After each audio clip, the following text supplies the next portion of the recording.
je suis petit-fils d'André Douce et de Marthe Douce qui ont eu deux filles. Donc Ginette qui est devenue Ginette Maquin et Jacqueline qui est devenue Jacqueline Guin, qui était donc l'épouse de Maître Guin qui a habité dans cette maison pendant 40 ans après la mort de Maître Douce. D'accord, alors vous avez des souvenirs personnels dans cette maison? Vous y avez vécu? Oui, j'ai beaucoup de souvenirs personnels. Je n'y ai pas vécu personnellement, ce sont mes cousins Guin qui ont vécu. Mais je venais voir ma grand-mère régulièrement et on faisait des réunions de famille régulièrement tous les ans. L'idée, c'était de faire apparaître la Villa Douce sous un éclairage différent de ce que les gens sont habitués de la voir. Donc la nuit, voilà, donc un éclairage de nuit. Les gens sont rentrés dans une pénombre, toute une ambiance bleutée. Et puis progressivement, je me suis inspiré du lever du soleil.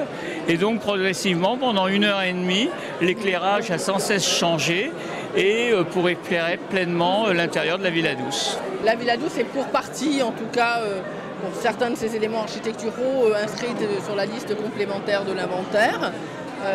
La vocation culturelle de l'auditorium est d'ailleurs à cet endroit-là, on va dire, inscrite et donc protégée. Ça a été prévu dès d'origine par mon grand-père parce qu'il voulait